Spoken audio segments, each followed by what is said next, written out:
In January, the broad-leaved woodlands are often rather empty of birds, except for small nomadic bands of tits, goldcrests and other birds foraging for food in the bare branches. Many song thrushes have left too, but a few can often be heard tuning up with great variety and vivacity.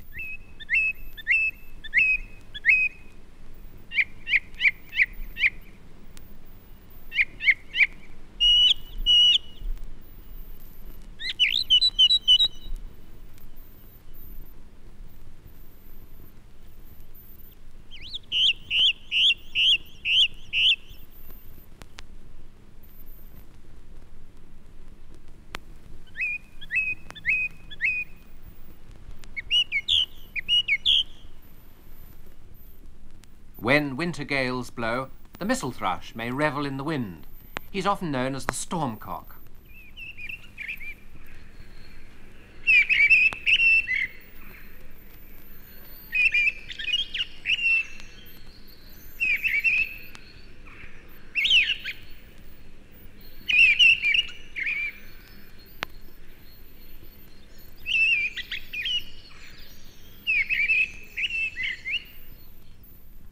Many robins leave the woodlands in autumn and winter, but some can be found singing their wistful notes in the canopy of the trees.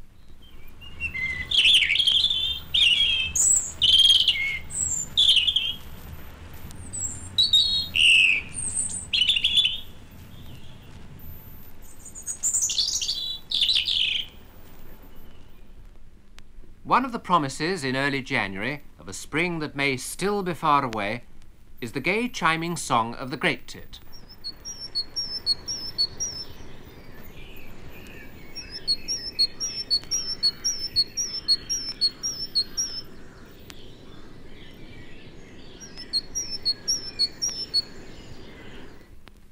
Mainly from late January onwards, the blue tit sings a higher-pitched song.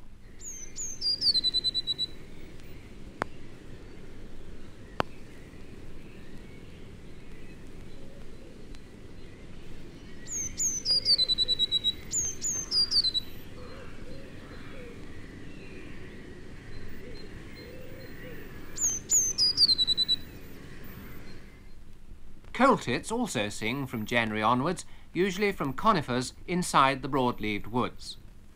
The song is sometimes superficially like that of a great tit, the repetition of a double note, but it's faster and less strident.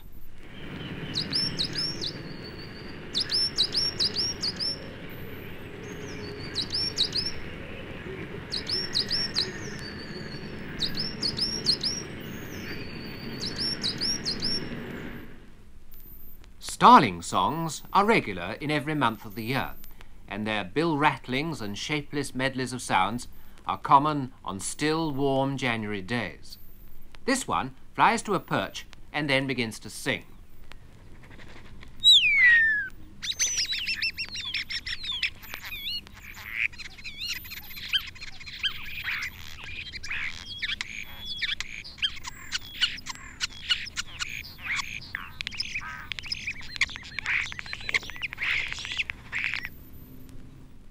But beware of imitations.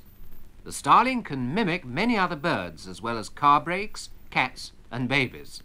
This one is imitating a European golden oriole.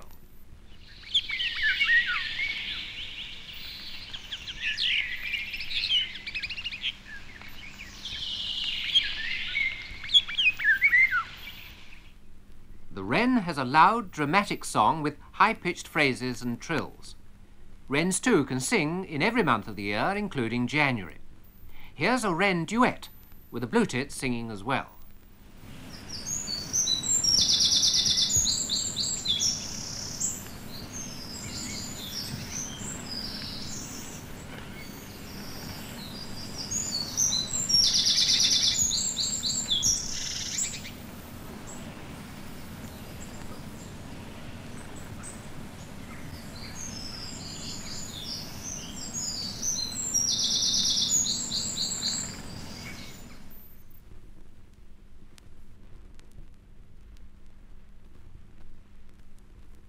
February usually sees the arrival on the woodland scene of the finest of the thrush's songs, that of the blackbird, with its pure fluting notes and effortless delivery. This song, that of a northern bird, is joined later by one from a song thrush.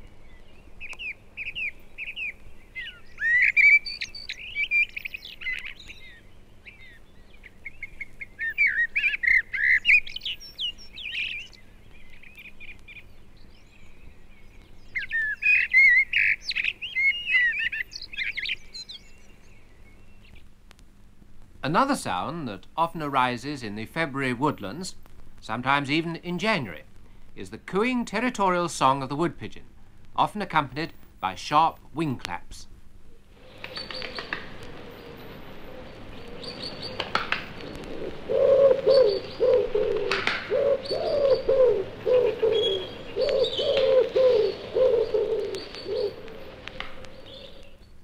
Meanwhile, the woodland chorus is growing.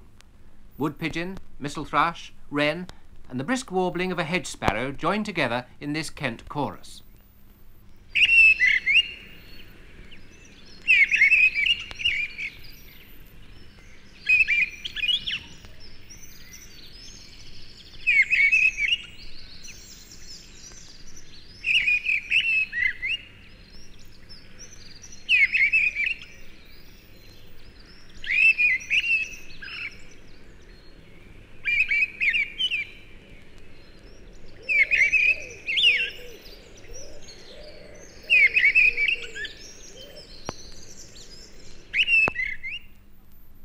The shy stock dove has a musical, not loud song that fits the woodland scene very well and is quite persistent from February to early July.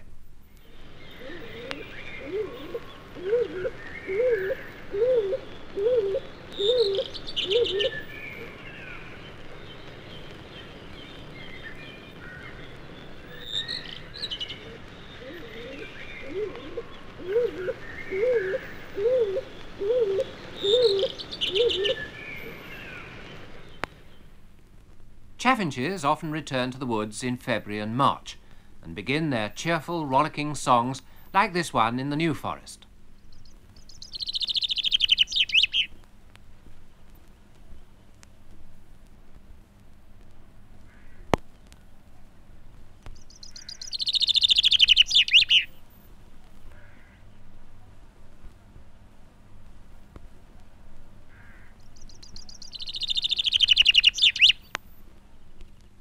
The harsh winter call of the marsh tit is followed by the liquid ringing song at its peak in February and March.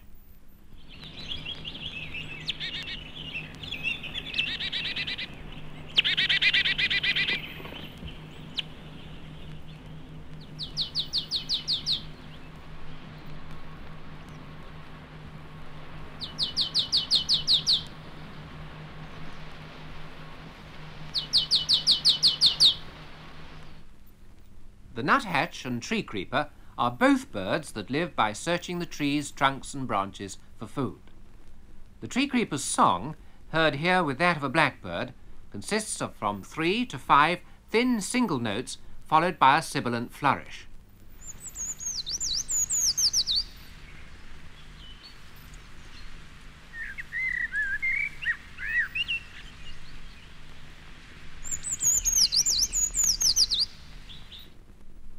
The nuthatch has a wide and often confusing vocabulary which he perfects in February.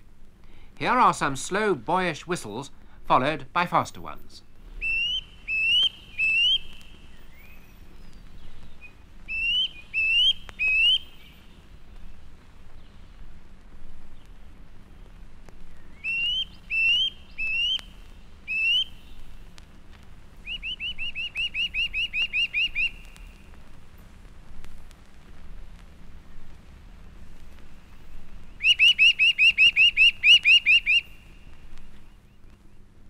The long-eared owl prefers conifers, but where it's common, it can also be found in broad-leaved woods and copses. This is its late winter moaning song.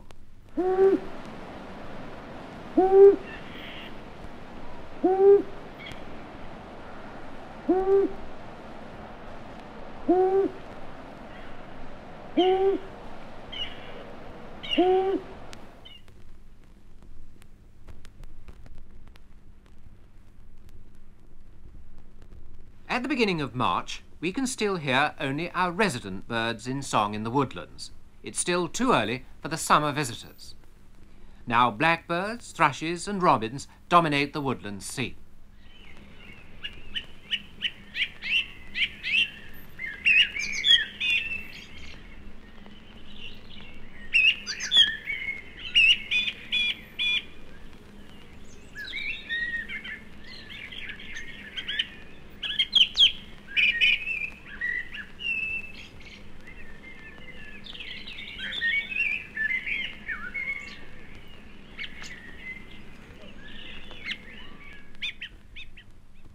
The carrion crow has a deep hoarse caw that often punctuates the other bird sounds of March.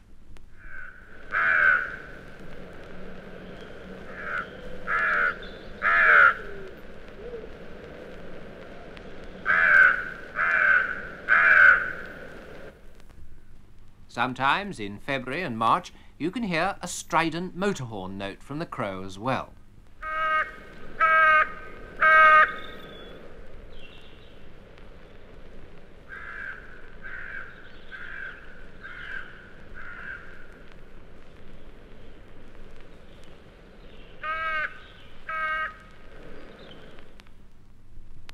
Rooks may often breed in small copses and along the edges of woods, where their softer calls mingle with the songs of blackbird and thrush.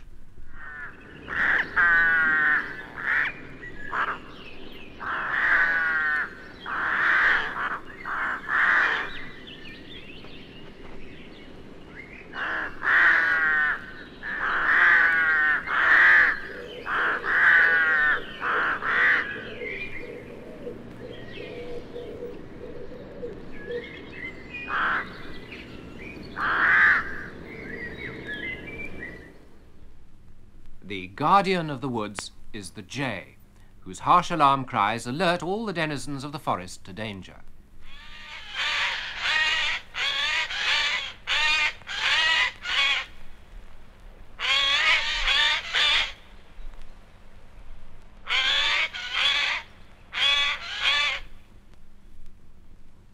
The territorial song of the great spotted woodpecker is a mechanical drumming on a suitable sounding board. Drumming can take place in every month of the year, but it's at its peak in early spring.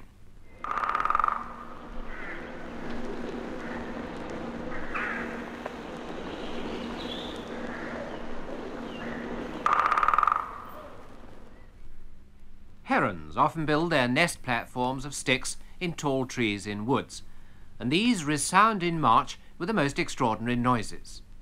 Tree sparrows are calling as well.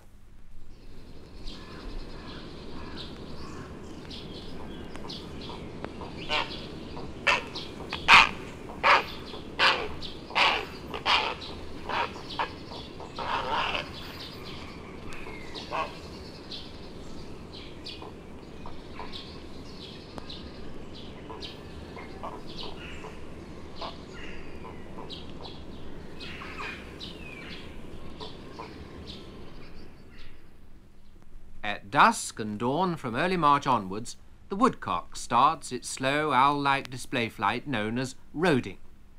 It beats its way over or between the trees with a strange amphibian-like call. A fox gives a staccato bark.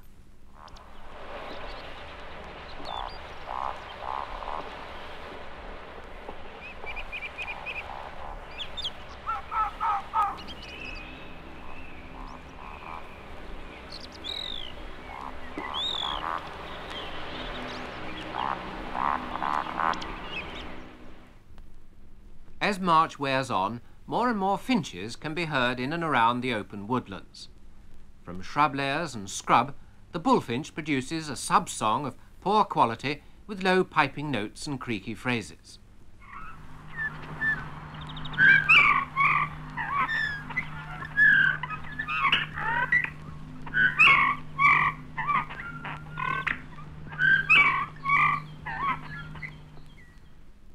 The greenfinch, which usually starts to sing in March, has canary-like twitters which he sings from a tree in a glade or in a remarkable bat-like display flight.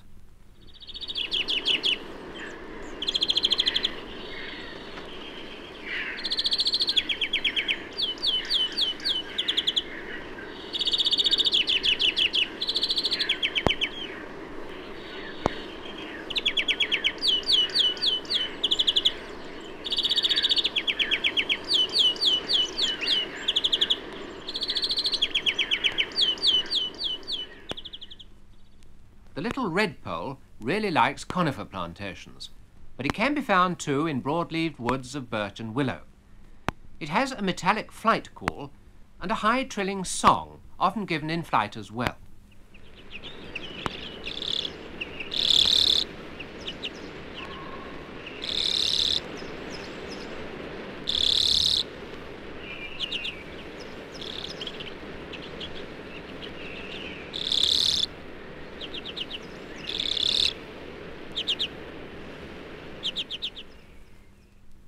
The large but elusive hawfinch sings from spring to early June, a mixture of unmusical notes, liquid sounds, and various clicking calls.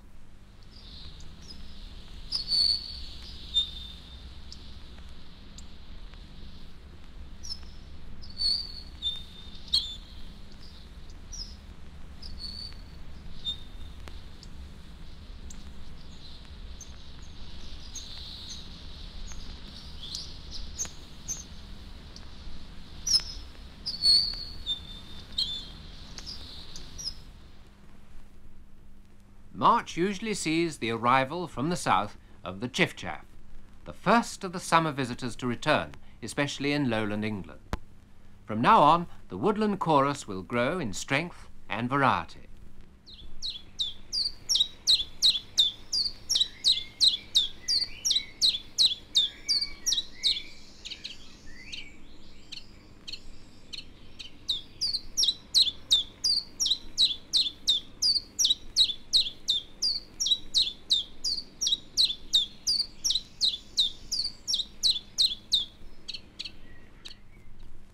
On warm, still March days, redwings often gather in the woods before their departure to Scandinavia. Here they indulge in a gay, twittering kind of sub-song, interspersed with louder, fuller song phrases.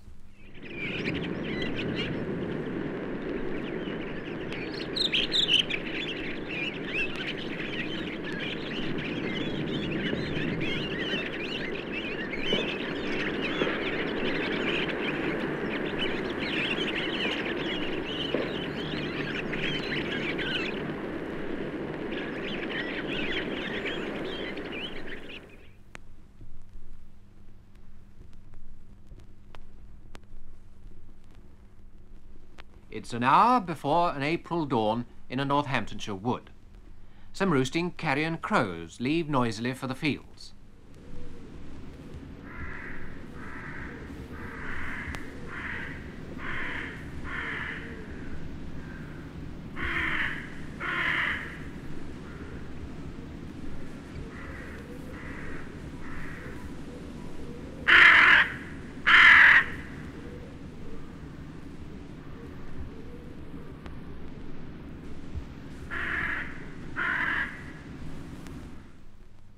Not long afterwards, the dawn chorus begins. It's a chorus still of resident birds, as the chiffchaffs haven't woken up yet.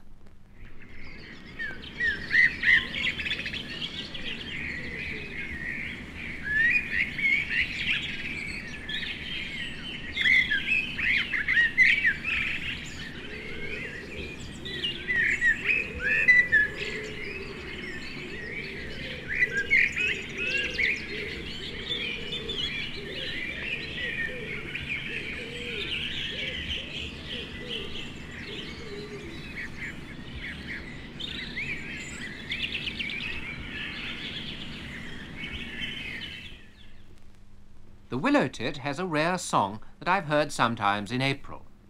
It's a slow series of loud, melancholy notes reminiscent of the piping sounds of the wood warbler.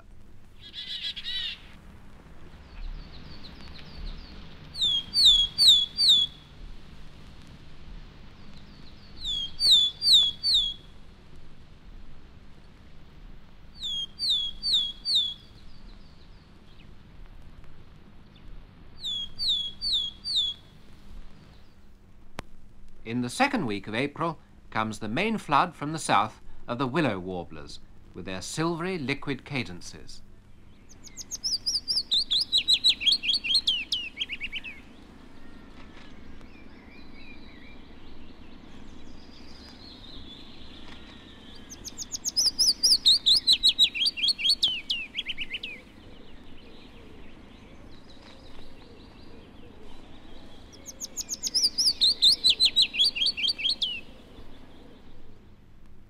Slightly later than the willow warblers come the handsome male blackcaps. Their songs are pure rich warblings with clean musical intervals given from the cover of tree canopies and bushes.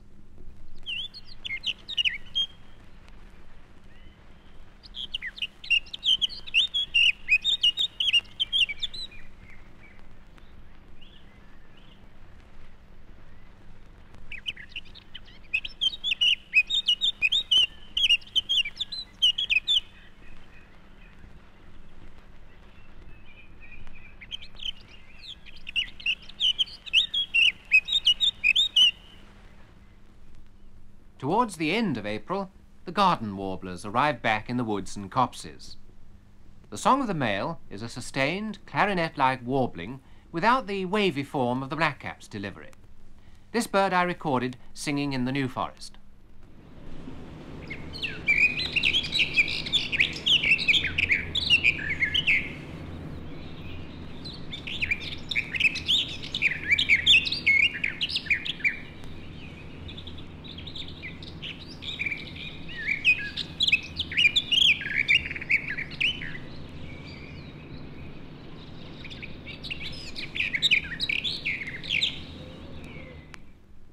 Where the woods are open and the glades wide, you may come across the whitethroat, who sings his simple little ditty from a perch or in a dancing display flight.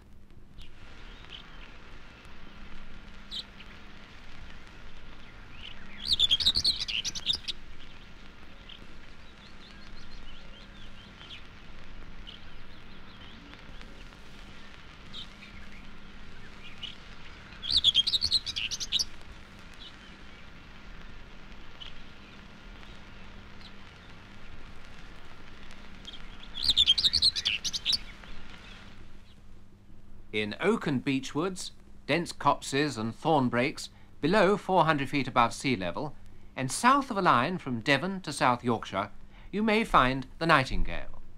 His song is rounded and remarkable in its quality. It can be heard from mid-April to June and quite regularly in the daytime.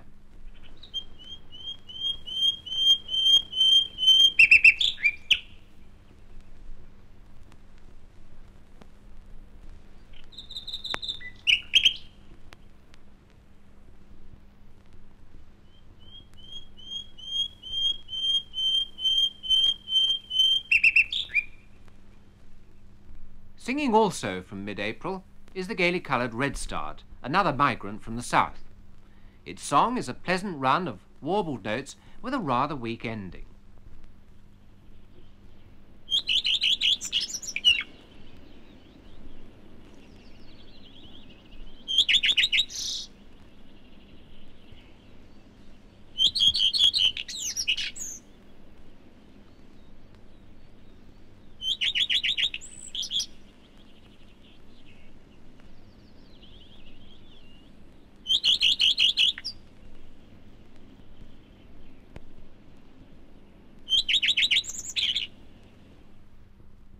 Where there are clearings in the forests and woods, the tree pivot may often be found.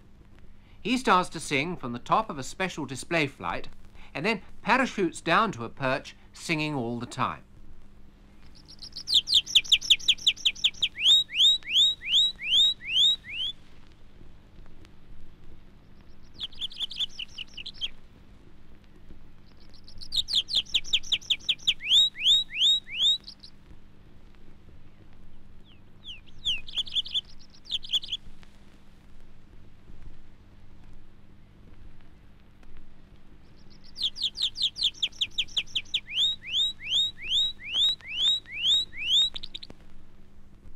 cuckoo also arrives in April and can still be heard calling in some woods, but this is less often than it used to be.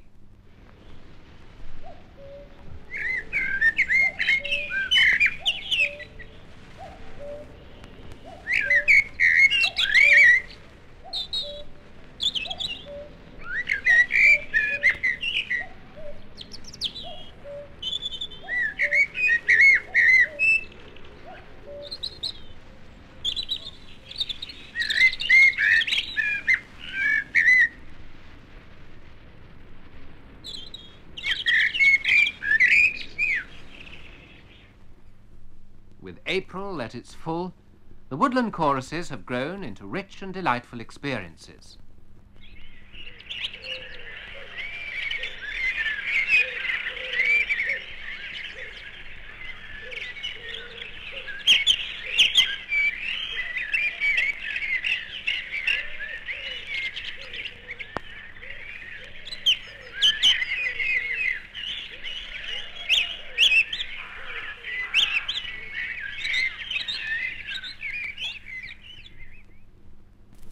May reigns in hawthorn lands, and the lowland woods are full of birdsong. In a Suffolk copse, redstart, nightingale, willow warbler, wren, wood pigeon, pheasant and green woodpecker vie with the domestic cock.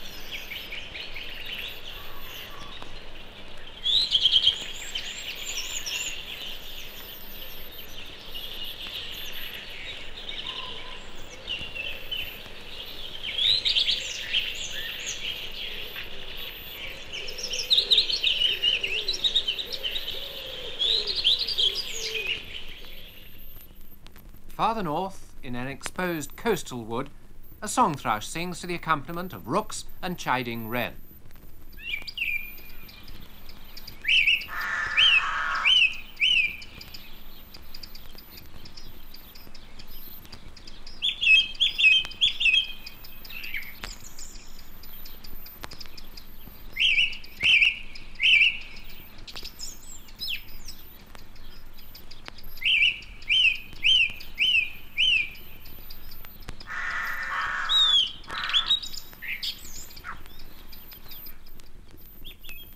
In the heronry, young birds are now being fed in the high nests, and the wood is full of raucous noise.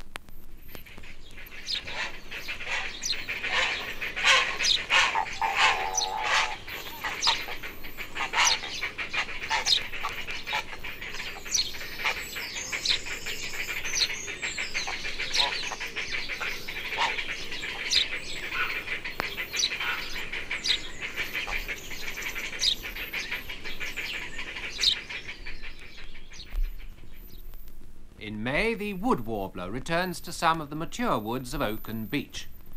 In a New Forest beech glade, where rain is falling and redstart singing, a male wood warbler sings his two types of song, a cadence of clear whistles and a high shivering trill.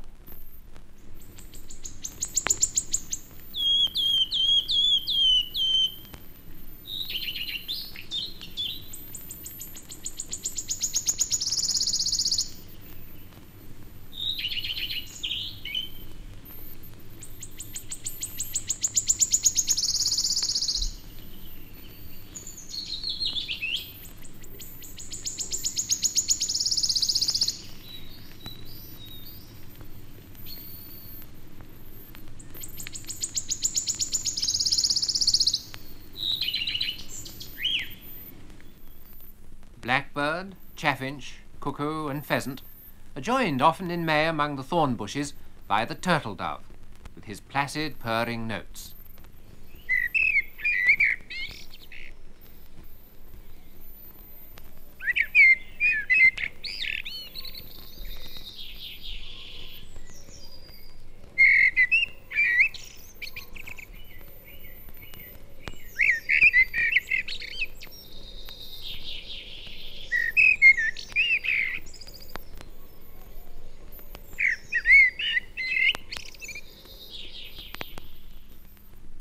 May visitor to some of the wilder, more westerly and northerly woods of oaks and birch is the pied flycatcher. This song is a repetition of a double note followed by a liquid arpeggio. This bird I recorded in an oak wood in a valley in Yorkshire.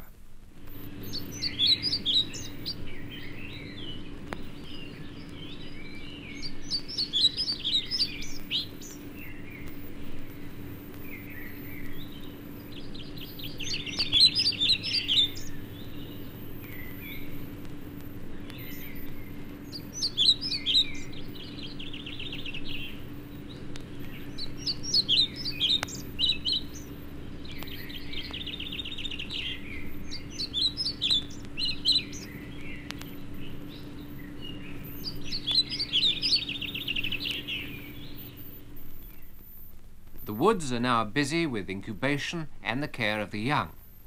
A long-tailed tit gives the alarm near its nest.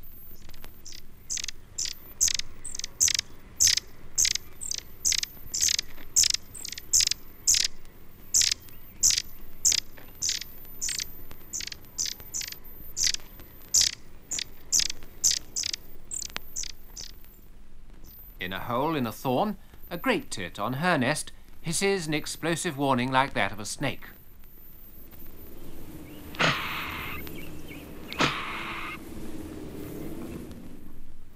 By the middle of May, the sparrowhawk has laid her full clutch of eggs, and she flies off calling in alarm when an intruder goes too near to the nest.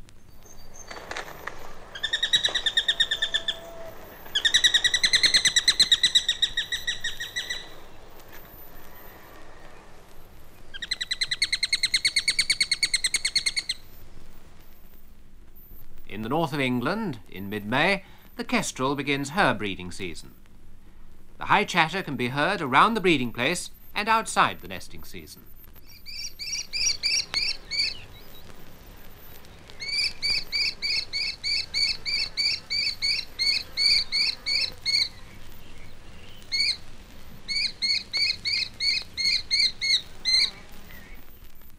The long-eared owls now have a brood, and the adult comes in to visit the 4-day-old nestlings.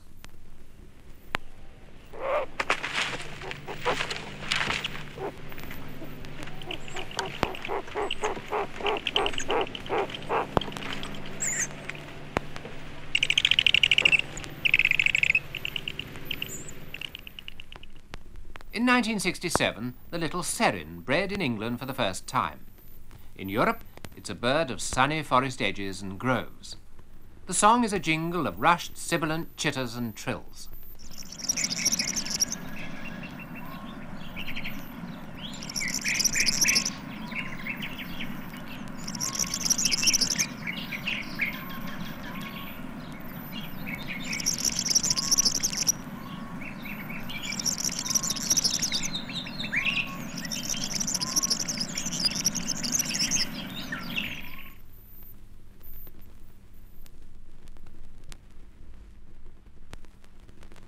June sees the turn in the woodland year, and the bird choruses begin slowly to fade away. In a glade in a Scottish wood, a chaffinch and a yellowhammer sing a duet.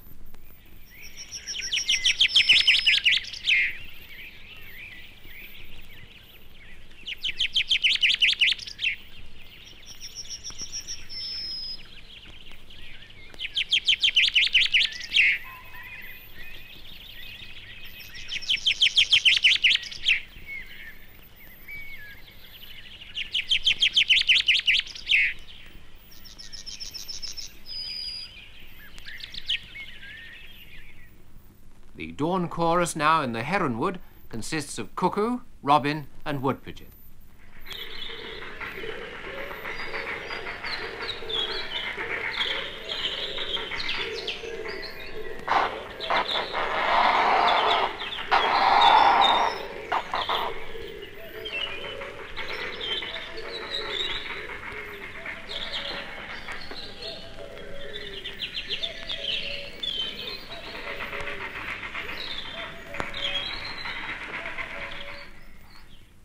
Once in high summer, I listened to a rare stranger from the eastern half of Europe singing in a Northamptonshire wood. It was an icterine warbler, a bird that may often have been overlooked in Britain. Here are some of its typical notes.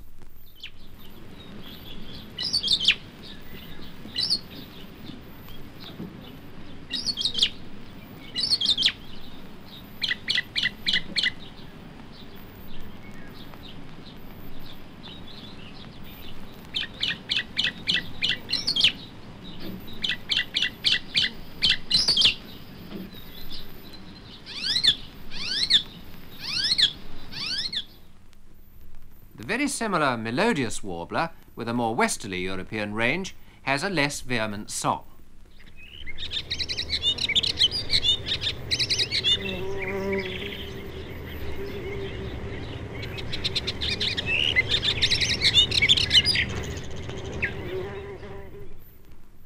The red-backed shrike is now a rare annual summer visitor to parts of southern England.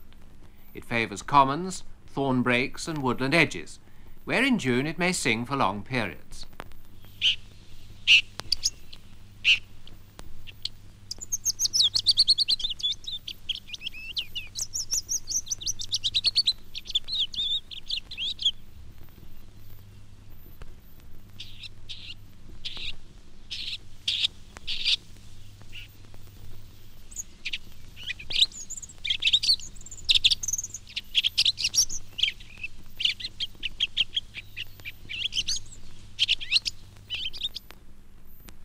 Broad-leaved woods in western and northern Britain are often the home of a pair of buzzards.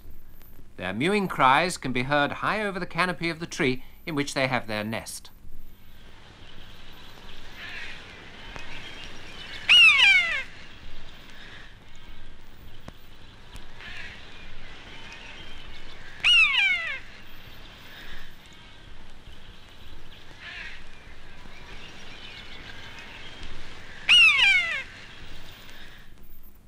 The very rare honey buzzard is a summer visitor with an annual breeding population of from only 1 to 9 pairs. It's a more silent bird than the buzzard, but it has a characteristic call on the wing.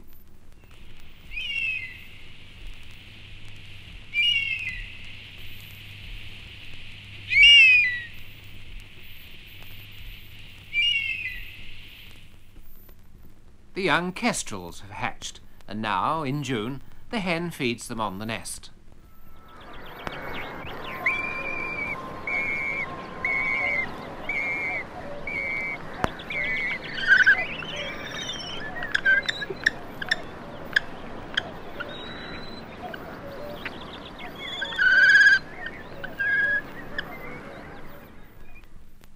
An adult starling flies into its hole to feed her young.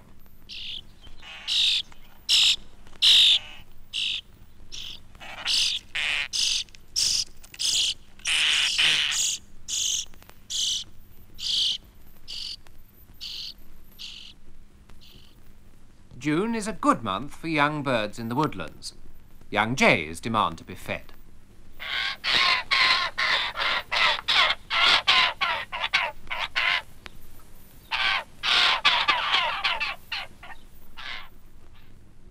An adult great spotted woodpecker calls as it tries to satisfy its own clamorous young.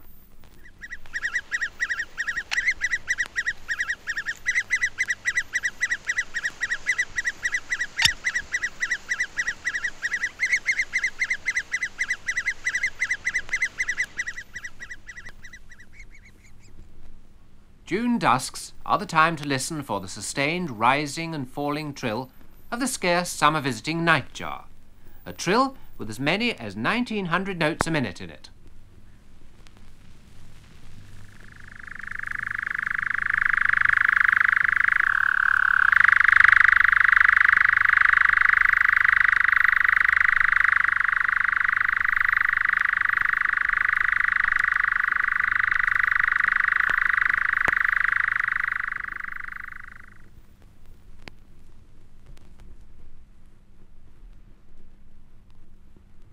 July is the month of dying music, and as the birds drop into silence, the hum and murmur of insects begin to take their place. In the woods, the wren is dominant, while a few wood pigeons still coo and jackdaws call.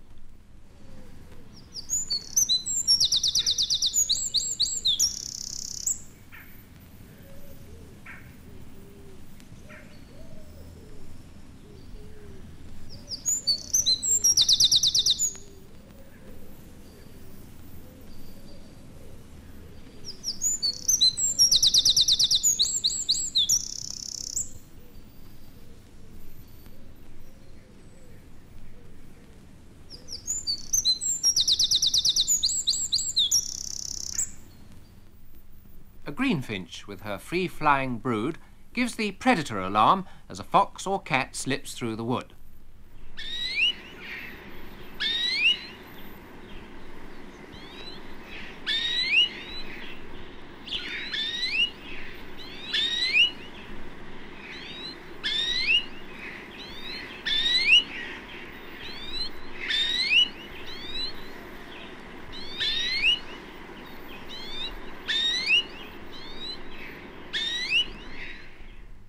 That graceful and rare falcon, the hobby, is still breeding in July. If anyone walks through the wood, she may leave in high dudgeon.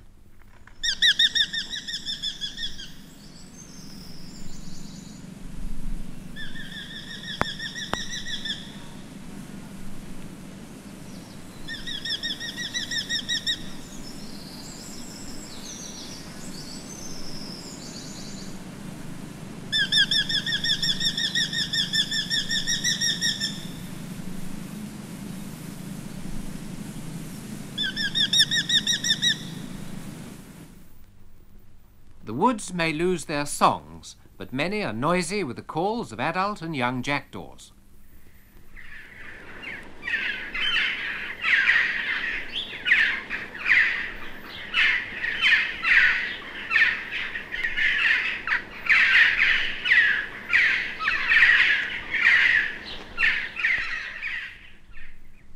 The cry of a single young jackdaw is often the most familiar of July woodland sounds.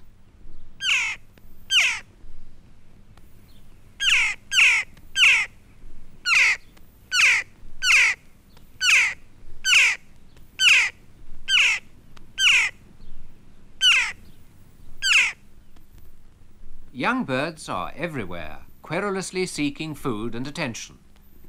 A fledgling blackcap calls for food against a background of insect sound.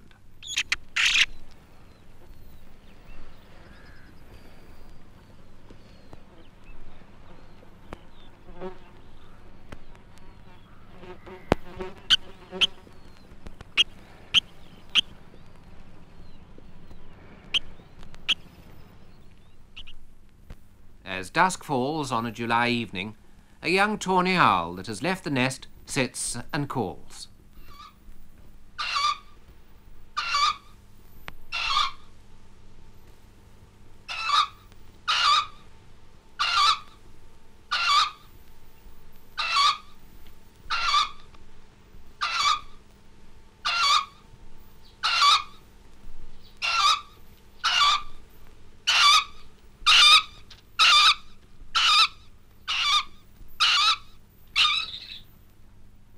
But the young sparrowhawks are still in the nest. They call with a hunger that never seems to be satisfied.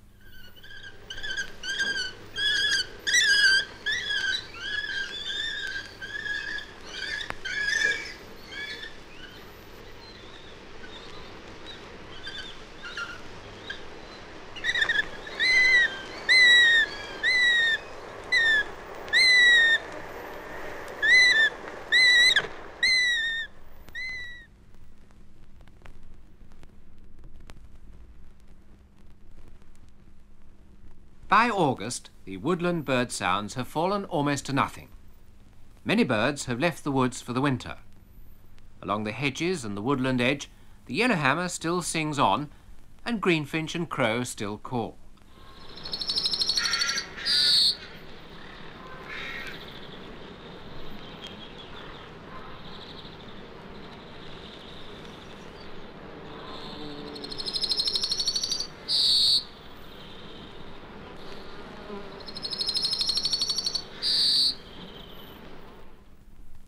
The robin fell silent in July, but towards the end of August he begins to sing again with a new and melancholy autumn song.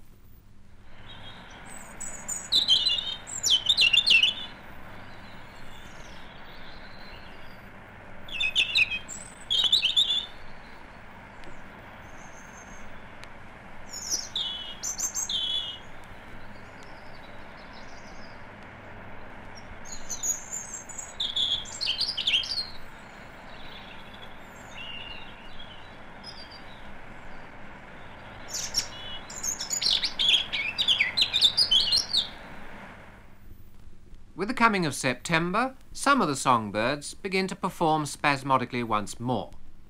Here, a great tit, singing in a new forest glade in early October, sets off another one not far away.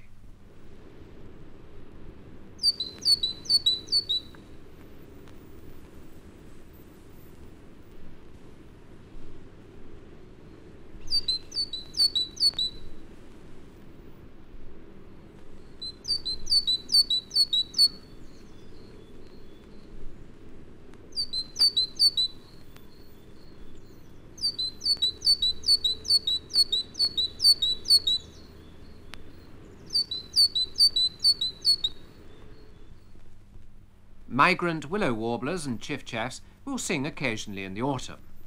The linnet can be heard in every month of the year, but in the autumn his pleasant twittering often is better appreciated.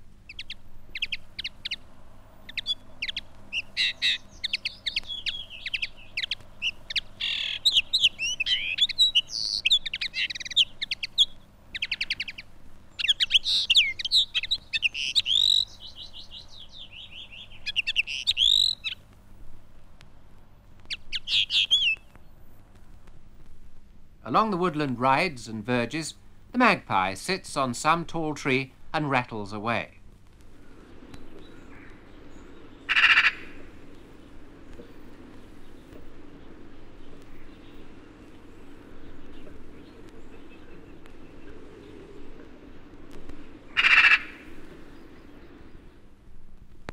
When the elderberries begin to ripen, the starlings come into the woodlands to feed and gorge themselves.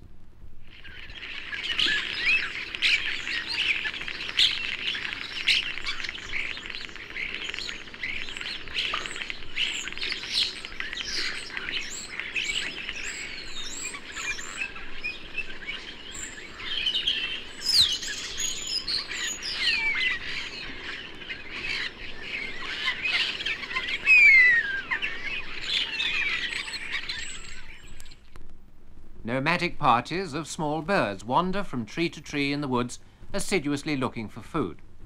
Sometimes they come across a sleeping tawny owl and mob it unmercifully.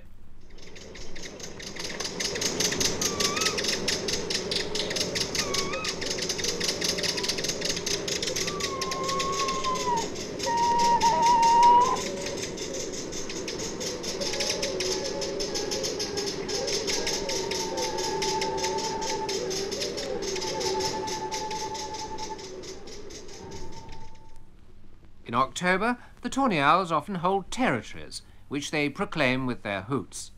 These two are listening to each other.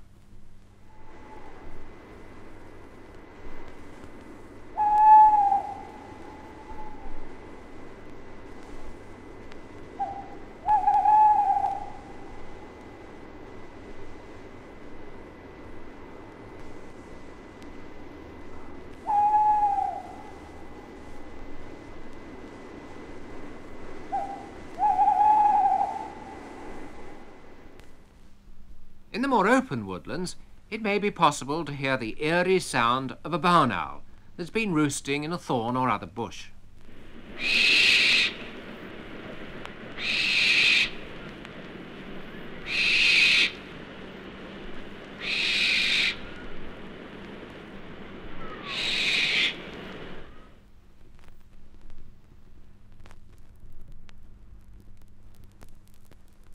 As the woodland year draws to its close, the woods in the daytime are pretty empty of birds. The leaf fall is over, and the boughs and branches stand stark and gaunt against the sky. Small parties of birds drift through in daytime, and it's in the evening that the woods often become noisy with birds. Starlings gather in an oak tree in the wood before leaving to roost in a conifer plantation several miles away.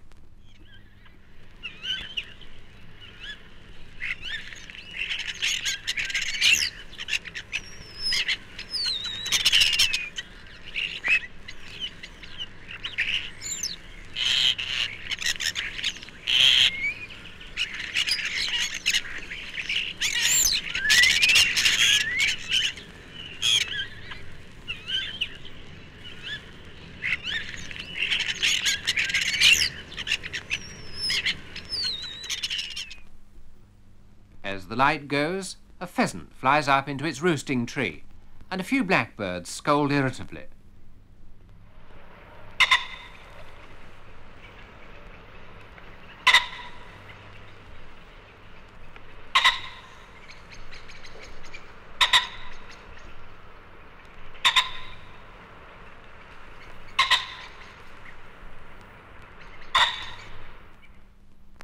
The pheasant falls silent, but the blackbirds go on micking and scolding until it's almost dark.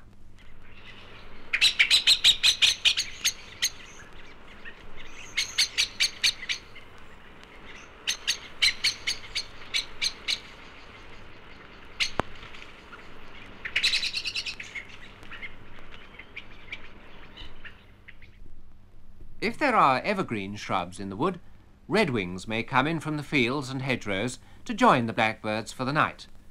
They add their chitooks to the sharper notes of the blackbirds.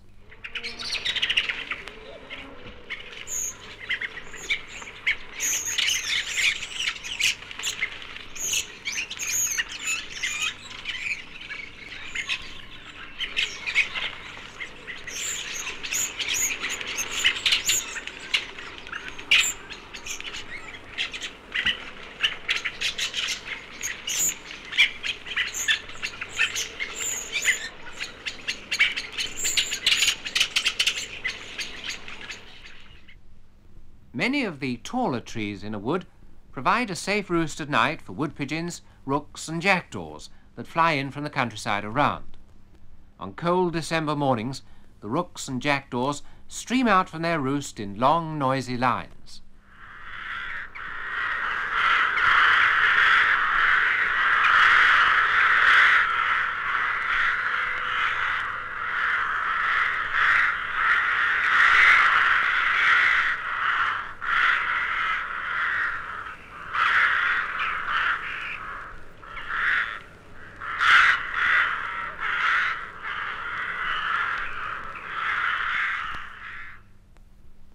And if December should bring a warm day, then a blackbird may try a bit of sub-song, hedge sparrows, wrens and starlings some more serious song-making, while the mistle thrush sends out his clarion notes from a tall elm. On certain days from October onwards through to December, a song thrush may tune up, and so the woodland bird songs have come full circle.